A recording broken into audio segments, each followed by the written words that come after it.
Mucha fiesta, muchas celebraciones. Hola, ubicada prácticamente al nivel del mar, habitada por las cerca de 10 millones de habitantes, conocida como la Ciudad de los Reyes, declarada Patrimonio Cultural de la Humanidad por UNESCO.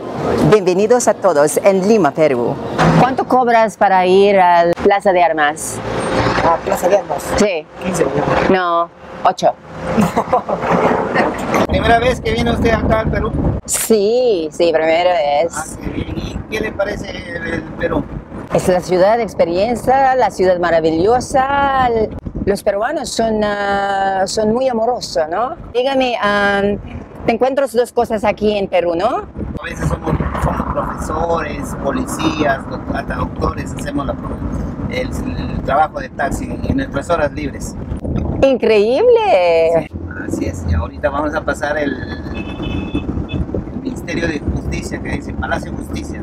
Acá en Lima le decimos el centro histórico, Lima. Bueno, gracias.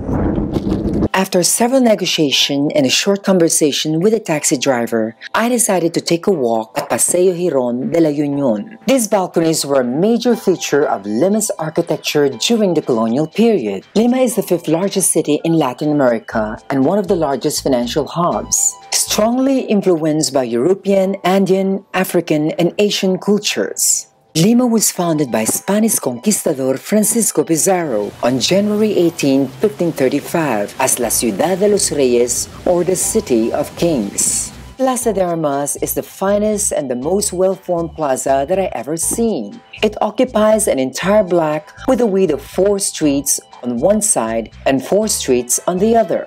On the eastern side of the plaza is the Archbishop's Palace of Lima, which was completed in 1922. On the western side of the plaza is the Municipal Palace of Lima, which was founded in 1548, and its first occupant was the first mayor of Lima, Nicolas de Rivera. On the northern part of the plaza is the Government Palace of Peru, also known as the House of Pizarro, home to the daily changing of the guards performed by the Usages de Junin Regiment. On the middle eastern part of Plaza de Armas, you will find the Basilica Cathedral of Lima, which was constructed in 1535. On March 11, 1540, the church was officially inaugurated by Francisco Pizarro. The first church inaugurated was only a small chapel, but was in this humble building where Paul III raised the archbishopric. The first chapel of the episcopal side was the baptistry of the cathedral. The chapel also contains the tomb of the Spanish conquistador of Peru. This Venetian mosaic, with scene of Peru's discovery, proved that he succeeded to the south, and the naked man represents poverty who came from Panama. From 1614 to 1615, the old Renaissance vaults were rebuilt at a lower height in a Gothic style. In 1687, an earthquake destroyed the vaults of the cathedral. It took 10 years to build the pillars and the ceiling of the cathedral, and this time everything is made of wood.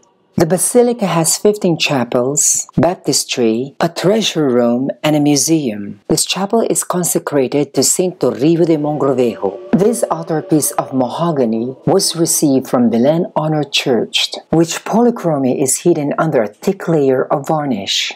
This chapel is dedicated to Our Lady of Antigua. It accommodates the image of the Virgin Mary coming from Sevilla. This is St. Joseph Chapel, patron saint of the Brotherhood of the Carpenters. The altarpiece is a sculpture group of the Holy Family. And finally, Our Lady of Evangelization Chapel. This Baroque altarpiece of La Concepcion was completed in 1654. This benches is delimited by the choir stalls. It is an exceptional frame of a very few world cathedrals can be boasted about. In the center is raised the baldachin of columns sculpted by Matias Maestro in 1806. As I walked towards the Museum of Religious Art of the cathedral, I noticed the beautiful organ made of cedar wood. These vestments were made for Pope John Paul II. He visited this cathedral on 2 occasions, in 1985 and 1988. As I walked towards the Schroeder room, I learned there's a religious connection and history from the Philippines, with the collections of Bargueños, decorated Spanish cabinets, and ivory Christ from the Philippines. The Basilica Cathedral of Lima was dedicated to Saint John Apostle and Evangelist. Asociación Iglesia. Miembros de la familia de Dios en la Iglesia de Lima, también un pastor. Por eso este gesto creo que es muy hermoso que los niños vengan y aquí.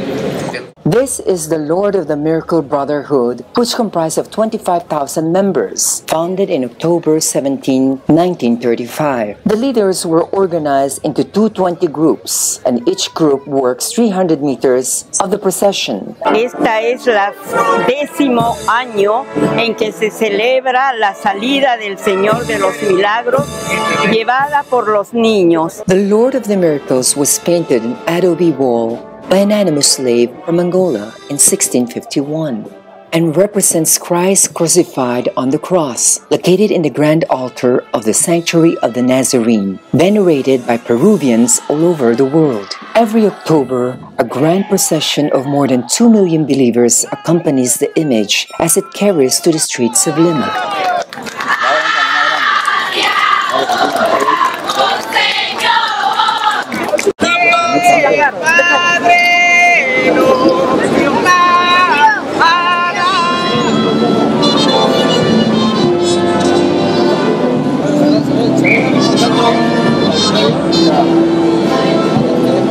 Walking in the streets of Lima is the most interesting to do. Certain landmarks can be discovered just a few blocks away from the plaza, like this one, the San Francisco Church and Convent. The church and monastery were consecrated in 1673 and completed in 1774. The church is a high example of Spanish Baroque.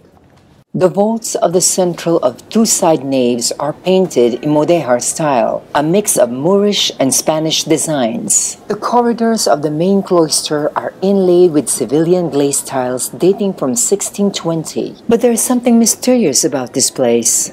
Okay, friends, we're going to enter the catacombs. Please watch your step. The catacombs was Lima's first cemetery. Below the monastery contains an ossuary and some secret passageway, are said to connect to the cathedral and the tribunal of the Inquisition. The catacombs were discovered in 1943. It is estimated to contain 70,000 burials. Bones line up along narrow hallways underneath the church, and one area contains several large and deep holes, filled with bones and skulls arranged above each other in a circular pattern. The catacombs remained in use until 1808, when a city cemetery outside of Lima was started.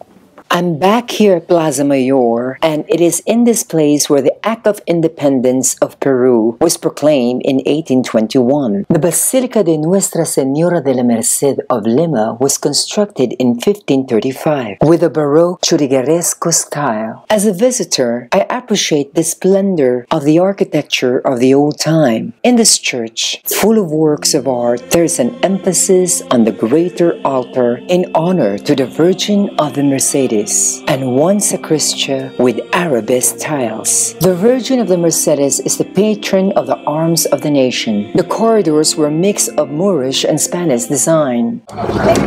Señora, ¿a dónde la dirección para la iglesia de Santa Rosa de Lima? Santa Rosa es la que está allá. Esa que está ahí. ¿Todo recto? Todo recto al frente. Esa que está color ángeles. Esa esquina. Esa es la Ahí iglesia. está. Esa es la iglesia de Santa Rosa. Gracias.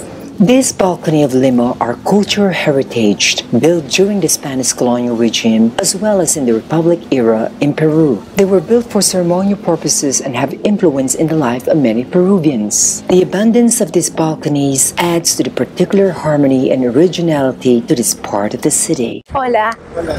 Señor, ¿a dónde la dirección para la iglesia de Santa Rosa de Lima? Hacia allá. ¿Todo recto? ¿A la izquierda o a la derecha? ¿A la izquierda? Bueno, izquierda, sí. Gracias. Ya. ¿De dónde es usted? Yo soy de Filipinas. Ah, ya. Ciao. Oh my God, I finally made it. Because of too many religious activities and festivity going on in the city, the church is closed. Santa Rosa de Lima is the patroness of Lima, Peru and the Philippines. This day is celebrated with hordes of worshippers grouping to the shelter of the same name. It is a tradition to drop a goodwill letter into the hollow where Santa Rosa chose the key of her belt of penance. Peru celebrates Santa Rosa de Lima death anniversary on the 30th of August. Santa Rosa was beatified in 1667 by Pope Clement IX and canonized as the first saint in the New World.